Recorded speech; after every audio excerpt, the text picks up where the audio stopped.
Hey everyone, welcome back to another video on the channel. It feels good saying that because it's been so long since a video on the channel has been put up. I think the last video that was done on the channel was a trailer breakdown for Loki season 2, but since that I was busy with college majority of 2023. But now I'm back, and in the midst of the busyness of college life, I was able to watch some of the shows that was out, like Loki season 2 or something like Invincible season 2, but I just didn't have the time to get to want to talk about these things. Now with this year, entering 2024, a new year, so wishing you all a happy new year as well. I want to try and put as much content out there, not only made by myself and myself doing the commentary, see whoever, as many of my friends as possible and other people that would like to collaborate and do videos together as well. So with that out the way, we're going to be talking about, well, today's topic, as you probably know from the title, is Echo, Marvel's latest Disney Plus series. I wanted to more or less give my review, some non-spoiler thoughts, but towards the end I will talk about the ending of the series, particularly with the post-credits and what that sets up leading to the future of the MCU and how it will set up a bigger narrative, not the multiversal narratives, lay the groundwork for one of the many aspects of the MCU. I wanted to review this because considering this is, start of 2024, I really wanted to try and hop on something that out at the moment. And in terms of Marvel, currently this is their first sort of project of their pipeline for 2024. With that out the way, I want to talk about the Echo series. So to give all of you at least a brief synopsis of what is the Echo series about. So I'm reading the description from the internet, and the description goes as: Maya Lopez's ruthless behavior in New York City catches up with her in her hometown. She must face her past, reconnect with her Native American roots, and embrace the meaning of family and community. I think many of us Marvel fans, when we heard of the Echo show, were really scratching our heads considering the fact no one asked for this. Why is this being made? If you remember, I think the last Comic-Con, Phases 4, 5, and 6, and the amount of TV shows and whatnot, and especially I think lately with the quality of Marvel, in terms of their TV shows, you can clearly tell that it's not as good as the movies, and even some of their movies, I dare say, they're not what they used to be, and that's the general consensus around that. However, with the Echo show, for me personally, why I was really excited for it was because when the trailer for the show dropped last year, I think it not only blew away my mind, I think every MCU fan was kind of shocked with, oh, this is what they're going for with this series. We never expected something like Echo or market itself or become that show we had in mind, because we more or less were like, we're going to set this one out. Considering the show is going to give us this dynamic with Vincent D'onofrio back as Kingpin, reprising that role, and us kind of getting a glimpse of Charlie Cox as Matt Murdock yet again, the devil himself back again. What they were really marketing heavily for this Echo series was that this was their first TVMA series, but this series falls under the Marvel Spotlight banner. The explanation behind this particular banner or this particular kind of title, if shows fall under that, it means this is a series or a property that you can enter into without having to have prior knowledge of the said character. You can more or less watch this and enjoy it as its own experience. However, to contradict that, the series reintroduces us to Maya Lopez, played by Alqua Cox, who first appeared in the series of Hawkeye, as well as Vincent D'onofrio, who is also in the later half of the Hawkeye series. They do kind of bleed over into the series, but we are also exploring the character of Maya Lopez and her hometown and her community as well. So essentially, if you do want to watch this series, you could probably go to Disney Plus or probably do it through illegal means, aka pirating, whichever rows your boat. However, you could just watch this series in less than a day, because all 5 episodes have come out for this series all together. So a lot of people were already like, ooh, that doesn't mean they have faith. Marvel Studios doesn't have faith in the show and all this other talk. For me, I'm kind of glad that this series came out all at once, so just to watch, because to me, had it come out episodically, it would have been a bit bugged, because it kind of is reminiscent of the way that Netflix just essentially drops all their episodes, like something like Daredevil or most of the Netflix Marvel series. Now onto the review. I want to address things that I like about the show before I go into my criticisms of the series. Now, first and foremost, I love the character and the lead protagonist of this series being Maya Lopez, aka the titular character of the series Echo, who's played by the actress Alqua Cox. Because in real life, not only is she a person of Native American origin, she does have a prosthetic leg in the show and in real life, and moreover, she is deaf, so she mainly communicates through sign language, or as it's known as ASL. That part of the show was really good because her character is the forefront of the show. For an actress like her to be deaf but still be able to communicate her feelings and emotions and express that through ASL, it's one of the aspects of the show that I loved. It feels like it's representing that disability in a very respectful manner and in a very realistic manner, of course. And I really just love that attention to detail. Especially there are certain moments in the show where we do get this POV of Maya and the way she perceives the world around her without sound. And I love that aspect of the show as well, because it further adds this level of immersion and perspective to our main lead, who is deaf, and it gives us an insight into how the world is around her. And I think it's a really good thing going for that show, you know, really giving us the perspective of a deaf person and how they perceive the world, and especially her being able to communicate her emotions well with other characters and with the rest of the supporting cast of the series, I think was really well done. So that is a plus for this series that I do want to address. And in addition to her acting, I did also like the cast of this series. Fun fact, one of the characters in the show, called Bonnie, is played by an actress by the name of Devery Jacobs. And funny enough, this is the second MCU project she would be in, because she actually did voice work for What If Season 2, where she plays a character called Kahori in that series, who was an original character and is another character of Native American origin. So it was a surprise to me seeing that this actress from What If is also part of this show. So a quick little side plug, check out What If Season 2, not only for her character, but I feel What If Season 2 compared to last season is a step up. A lot of the ideas of What If Season 2 are a lot more entertaining and fun this time around, and a lot more fleshed out, I personally feel, compared to Season 1. But back to Echo, her supporting cast is great, and I feel like each of the different members of the family, each of her friends played their roles as best as they could. I mean, even besides the action, you spend a lot of time with these other particular side characters, and I do like their relationship, and it really does further develop the character of Echo and really flushes her out as more than just this badass kind of a fighter, that she has this life outside of that, and we really get to see that in the series. Because to me, not only with Kingpin, but if there was one of the problems with Hawkeye, is that I really did feel like it was more as a fun Christmas series, which I get the point because it is set during that Christmas period, but I do really wish that the handling of the characters were good, particularly with Echo and Kingpin, because I feel like they were very underdeveloped and they're kind of lacking in depth compared to other characters of the show. With the Hawkeye series, there was a lot left on the cutting room floor and a lot of deleted scenes featuring Kingpin as well. So I feel like a plus of this show is that compared to Hawkeye in this series, we do get more of them to a certain extent. My last a positive for the show, I do think it's the action. It's relatively good for the most part, although the action I am going to carry forward into the criticism aspect of the series. I did like the fight choreography a lot. It was really great. You know, kind of these long one take kind of camera shots. Though I do think the music is a bit weird.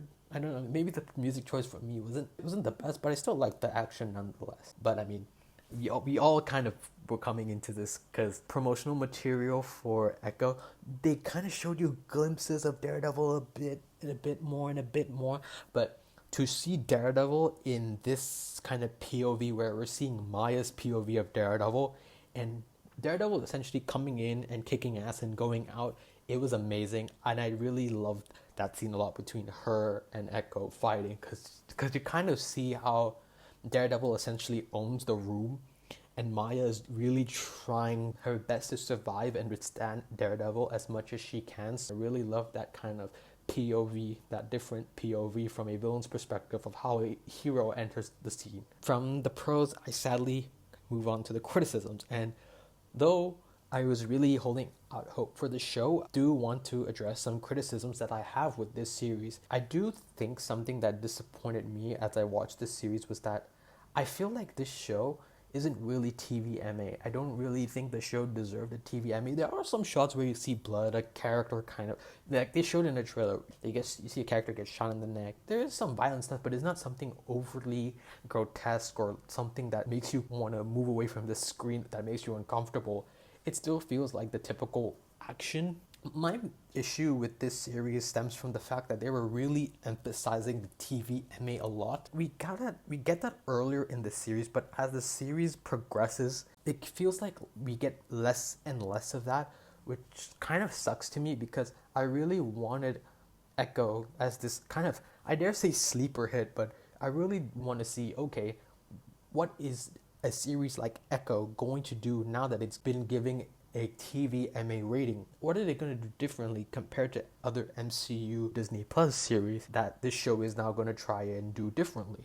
And while I was hoping for a lot, I dare say a lot more violence and really embrace that kind of Netflix feel, it more or less kind of taps its feet in the water rather than embracing it. I also want to say that I feel Kingpin, while I did like him in this series, I felt he was lacking that presence that he brings in the Netflix shows. I miss Kingpin having this eerie presence. You could be having a conversation that either could go your way or it could go his way. You know you're not making it out alive.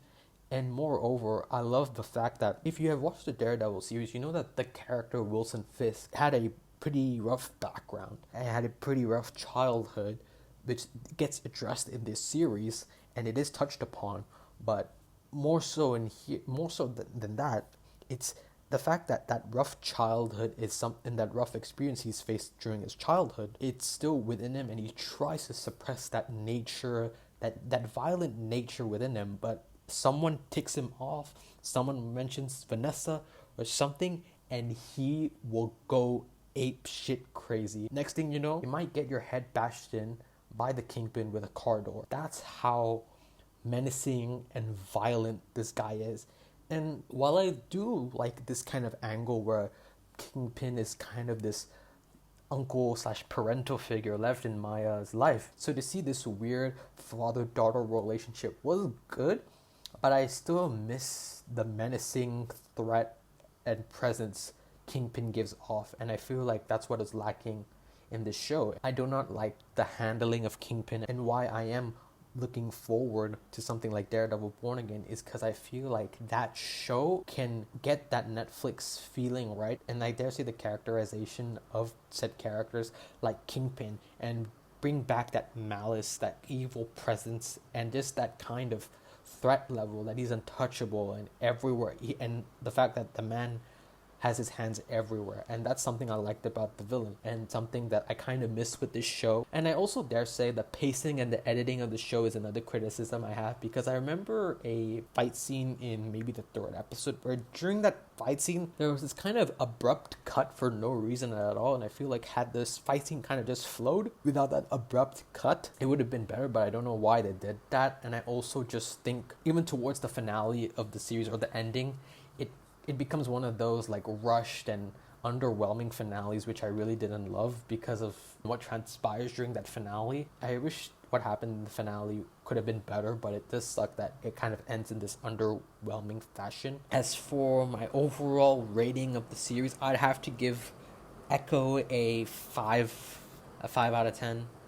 It might even, I want to give it a 6 out of 10 out of kindness, but I really do feel like the series is kind of just it's okay. I dare say it's average, but I just think it's really okay. Like it's not good nor bad. I just think it's an okay series. It's a relatively decent watch. But I want to give a very honest and at least a very balanced. I want to give a balanced and honest review. And sometimes the criticism I have are going to outweigh the pros, and the pros that I have outweigh the criticism. Echo is a relatively decent watch. Do I think you're missing out on anything? Not particularly from my point of view. It's just one of those like standalone things. You could just watch it without having to kind of know what you're in it for, and that's about it. Now that concludes the review section of this series. Now we're going to be moving into the post-credit scene and what's that set up for the MCU later on.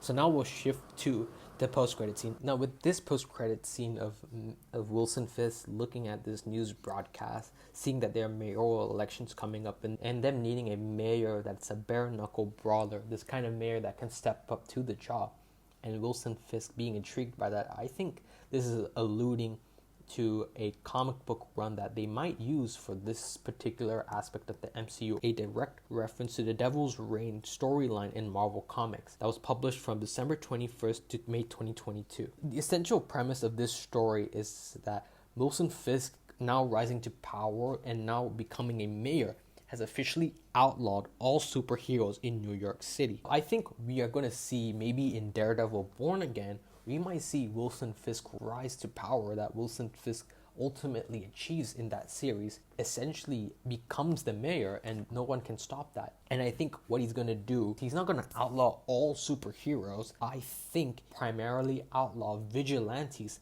such as Daredevil. That feud between Daredevil and Kingpin is still ongoing, as well as Kate Bishop, because he had a fight with Kate Bishop, so he probably knows, yeah, those two cause me problems, yeah, I'm gonna outlaw that. And with Wilson Fisk, his whole thing is that he has almost, if not everyone on his payroll. He probably has blackmail, so he could more or less pull up all the events of the Netflix Daredevil show and be like, hey, look, this guy tried to kill me, and essentially also be like, hey, Kate Bishop, who's this other vigilante, also try to set me up. So he could use that as a basis to get people on his side, as well as get certain like police people on his payroll. And I think this could set up also this really cool thing where the street level heroes all have to assemble together to fight Wilson Fisk. And I think that would be so sick, because now Spider-Man is officially like the friendly neighborhood Spider-Man, meaning he's now a part of the street level. Kevin Feige in the last Comic-Con also dubbed Spider-Man as a street level hero. We've got